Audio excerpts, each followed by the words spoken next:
अजितदादांच्या राष्ट्रवादीच्या बैठकीमध्ये आमदार नवाब मलिक, महायुतीमध्ये वादाची शक्यता, तर मलिक सोबत आल्यास तुम्हाला त्रास होतोय का? पत्रकारांच्या प्रश्नावरती अजित पवारांचं उत्तर.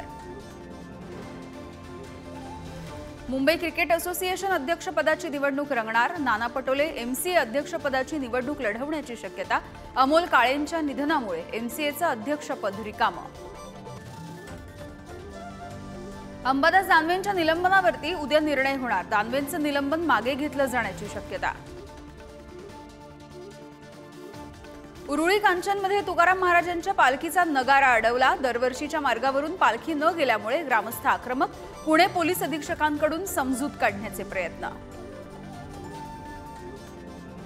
गुणरत्न सदावर्ते आणि जयश्री पाटलांच्या विरोधात एसटी कर्मचारी संघटना आक्रमक, एसटी बँकेतील भ्रष्टाचाराच्या प्रकरणी अटक करण्याची मागणी, अटक न झाल्यास आक्रोश मोर्चाचा इशारा.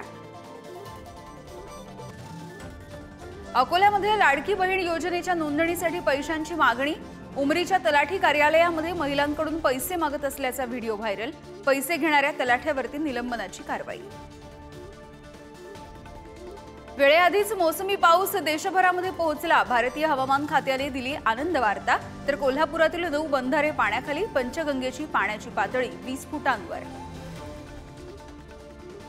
उत्तर प्रदेशातील हाथरसमधील चेंगराचेंगरी प्रकरणी सत्संगाचं आयोजन करणाऱ्यांवरती गुन्हा दाखल, भोलेबाबाचं नाव मात्र वगळलं, तर चेंगराचेंगरीमध्ये आतापर्यंत 121 जणांचा मृत्यू, भोलेबाबा फरार.